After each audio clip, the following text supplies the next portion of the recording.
नमस्कार दोस्तों, मैं धर्मेंद्र कुमार सरोज आपके अपने YouTube चैनल जेके स्टडी पे आपका हार्दिक स्वागत एवं अभिनंदन करता हूं।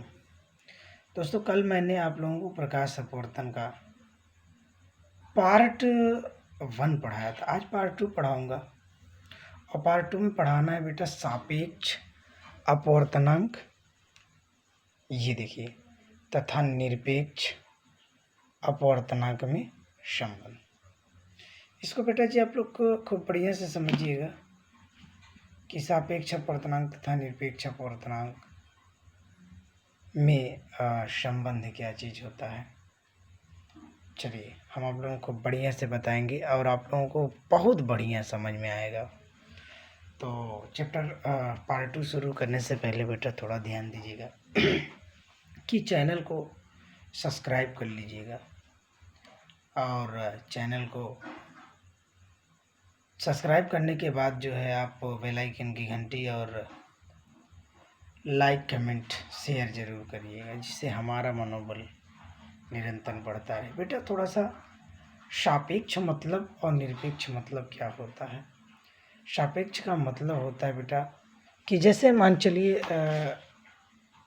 ये कोई दो वस्तु हैं और ये कोई ये है, तो ये इसके सापेक्ष है और ये इससे इसके क्या है सापेक्ष, लेकिन एक दूसरे के क्या होते हैं बेटा निरपेक्ष भी होते हैं। निरपेक्ष मतलब उल्टा है ना बेटा, थोड़ा सा समझने की कोशिश करिएगा। आज हम लोग पढ़ेंगे क्या, इसी को समझना है। पढ़ना क्या है बेटा, पहले सबसे पहले सापेक्ष और निरपेक्ष अपवर्तनांक का जो फिगर हम लोग ड्रा को बढ़िया से करते हैं। देखिए थोड़ा सा अगर कोई दिक्कत हो तो बताइए। जिसे मान चलिए थोड़ा सा मैं फिगर आप लोगों को बना रहा हूँ।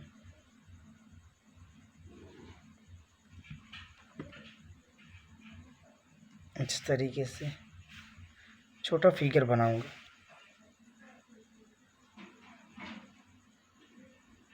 मान चलिए ये आपका एक कांच है और ये मैंने क्या डाला बेटा, अभिलंब, और ये प्रकाश किरण है आपका। ये क्या है बेटा, प्रकाश किरण, और यहाँ से अपने मार्ग से क्या हुई बेटा जी, विचलित हो गई है ना। थोड़ा सा समझना है इसमें। समझना क्या है आपको, ये आपका आई होता है और ये आपका आई मीन्स होता है कि आप होता है मतलब आपतन कोण, और आर मीन्स क्या होता है बेटा जी, आर मीन्स होता है बेटा जी कि अपवर्तन कोण। तो चलिए जैसे आप लोगों ने छापा है, इसको हम क्या मान लेते हैं बेटा ए, और इसको हम क्या मान लेते हैं पी। लेकिन जब आप लोग बुक में देखेंगे तो इस तरीके से जो ये फिगर बनाया जाएगा, ऐसे भी आप लोग बना सकते हो इस तरीके से, ठीक है बेटा जी। यानी इस तरीके से भी आप फिगर को ड्रा कर सकते हो। तो ये आपका ए हो जाएगा और ये आपका बी हो जाएगा, अंदर वाला भाग, ठीक। तो आप लोग एक तरीके से कह सकते हो कि माध्यम एक ये है और ये माध्यम क्या है बेटा, 2 है। माध्यम क्या है, 2। तो माध्यम ए को मैंने यहाँ पर मतलब एक वाले को मैंने ए माना है और बी माना है। और जब आप लोग सापेक्ष और निरपेक्ष सिद्ध करोगे तो 1 और 2 से मतलब अंक से हल करते हैं, लेकिन हम लोग आपको वी ए और वी से बताएंगे। तो बेटा जैसे आप लोगों ने फिगर देखिए छापा है, वैसे हम लोग क्या कर सकते हैं, इसको खूब बढ़िया से लिख सकते हैं। फिगर में जैसे दिख रहा है, तो मान चलिए ये कोई प्रकाश किरण ये यहाँ से लेकर यहाँ तक है, तो इसी के बारे में थोड़ा सा देखिए। जैसे बेटा जी खूब बढ़िया से समझिएगा, माना, खूब बढ़िया से देखिए लिख सकते हैं, माना, ठीक है बेटा। क्या लिखे मैंने, माना, मतलब जो आप लोगों ने प्रकाश अपवर्तन की परिभाषा पढ़ा है, यहाँ से देख लीजिए। जब कोई प्रकाश किरण एक माध्यम से आती है, दूसरे माध्यम प्रवेश करती है तो अपने मार्ग से विचलित हो जाती थी ना बेटा। तो इसी को हमको क्या करना है, खूब बढ़िया से आप लोगों को बताना है और पढ़ना है। ठीक, थोड़ा समझिएगा। माना जैसे जैसे लिखा है आप लोगों ने, कोई प्रकाश किरण, ठीक है बेटा जी, एक माध्यम, ठीक है, से चलकर, एक माध्यम से चलकर, यानी एक माध्यम से चलकर, ये दूसरा माध्यम है। यहाँ पर मैं लिख दे भी रहा हूँ माध्यम 1, और ये वाला क्या है बेटा, माध्यम 2। मतलब एक माध्यम से चलकर ना बेटा जी, दूसरे माध्यम, इस वाले माध्यम में, दूसरे माध्यम में क्या कर रही, प्रवेश कर रही ना, में प्रवेश करती है। तो जब दूसरे मार्ग, तो अपने मार्ग से इसको इधर जाना चाहिए था ना बेटा, इधर, लेकिन ये अपने मार्ग से विचलित है, ये प्रवेश करती है तो अपने मार्ग से विचलित हो जाती है। इतना समझ में आया बेटा? मतलब कहने का मतलब जो हमने अपवर्तन पढ़ा था उसी को मैंने लिखा है, सिर्फ थोड़ा सा मैंने क्या लगा दिया बेटा, माना कोई प्रकाश किरण है ना, माना कोई प्रकाश किरण एक माध्यम से चलकर दूसरे माध्यम में प्रवेश करती है तो अपने मार्ग से विचलित हो जाती है। ठीक है बेटा जी। जिसका आपतन कोण साइन आई तथा अपवर्तन कोण क्या है बेटा, साइन आर है। अब ये आप लोग जान गए कि जहां पर साइन आई और साइन आर कार्य करता है, यानी जहां पर भी साइन आई और साइन आर काम करता है वो स्नेल के नियमों का पालन करता है। तो आप लोग लिख सकते हो क्या बेटा, देखिए को बढ़िया समझिएगा, स्नेल के नियम अनुसार। अब यहीं से समझना।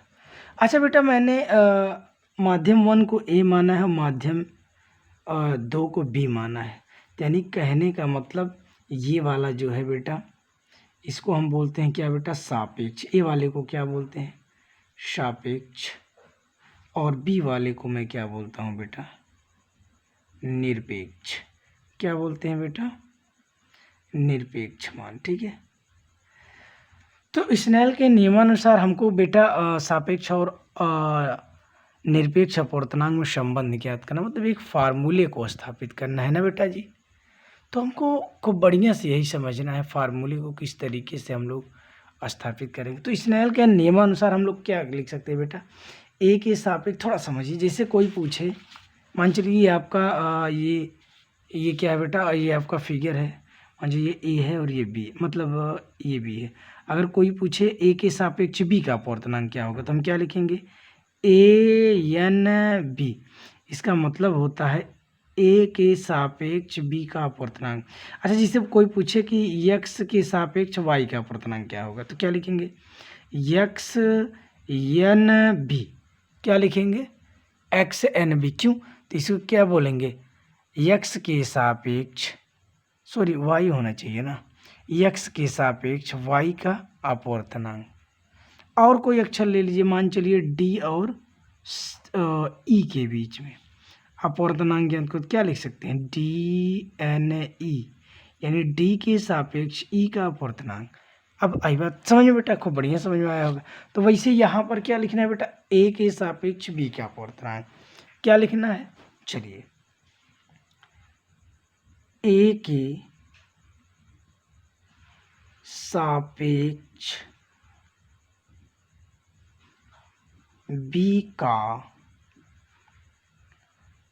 अपवर्तनांक क्या होगा बेटा, ए एन बी। क्या होगा, ए एन बी बराबर, यानी एन बराबर क्या होता है, मैंने बताया है ना बेटा, एन बराबर क्या होता है, साइन आई बटे साइन आर। ये होता है कि नहीं, इसके पहले वाले वीडियो में हमने देखा। तो ए के सापेक्ष बी का अपवर्तनांक क्या हो जाएगा, sine i upon sine r. Equation आपका क्या हो गया बेटा, ये फर्स्ट हो गया। आप लोग फिगर थोड़ा छोटा बनाइएगा, ताकि ये जो मैंने बड़ा बनाया आप लोग यही छोटा सा बनाइएगा, ज़्यादा बड़ा मत बनाइएगा इतने में, ताकि ये फिगर जो यहाँ पर टच ना करे। समीकरण 1 हो गया। सापेक्ष और निरपेक्ष, मतलब इसमें बेटा सापेक्ष भी पूछा है और निरपेक्ष भी पूछा है ना। अभी सापेक्ष तो हो गया, यानी ए के सापेक्ष बी के अपवर्तनांक। अब जस्ट मुझे उसी का अपोजिट करना है, बी के सापेक्ष ए का अपवर्तनांक। ठीक है बेटा, इतना लिख सकते हैं। चलिए देखिए, बी के सापेक्ष ए का अपवर्तनांक। आपको बढ़िया समझिएगा, जैसे मैंने लिखा ए के सापेक्ष बी का अपवर्तनांक, तो ए एन बी हुआ, तो यहाँ क्या होगा बेटा जी, बी एन ए बराबर, अगर ये वाला यहाँ आया, ये यहाँ आया, तो ये इधर हो जाएगा, ये इधर, तो यानी क्या हो जाएगा, sine I upon sine are upon sine I. ये आपका इक्वेशन क्या हो गया, सेकेंड। अब हम क्या करते हैं बेटा, इन्हीं दोनों समीकरणों को खूब बढ़िया से हल कर लेते हैं। क्या करते हैं बेटा, इन्हीं दोनों समीकरणों को खूब बढ़िया से हल कर लेते हैं, ताकि आप लोगों को दिक्कत ना हो। चलिए देखिए, हम हल करते हैं। लिखते हैं क्या, समीकरण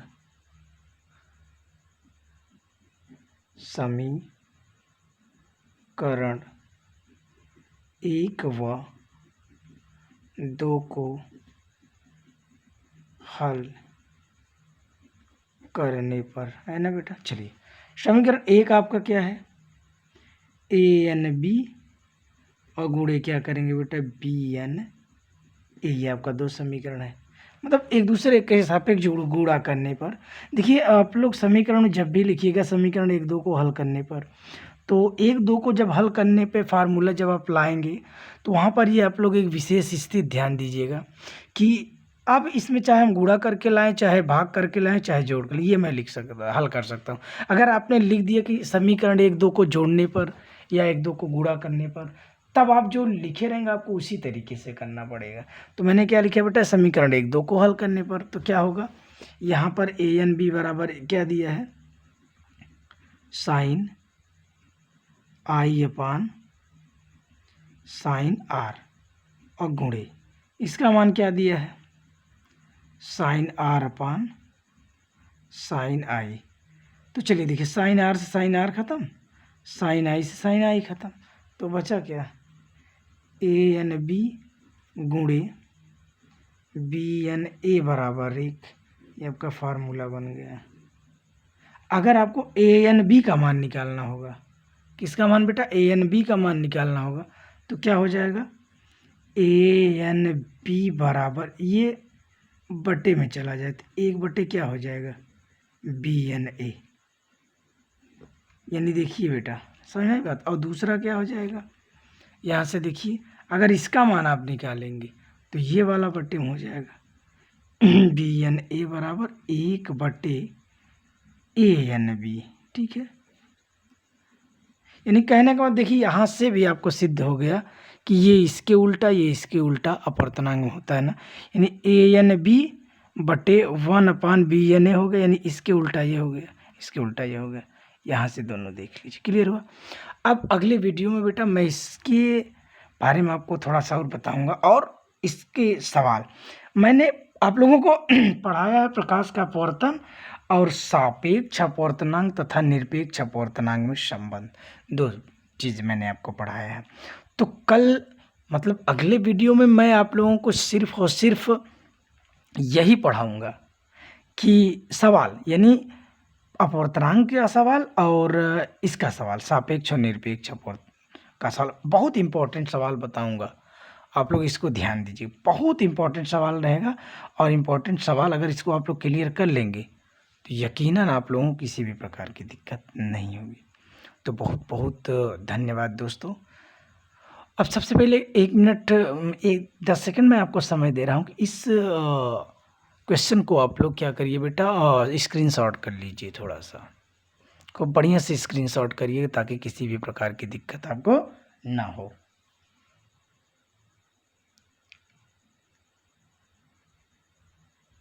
चलिए हो गया? चलिए हो गया।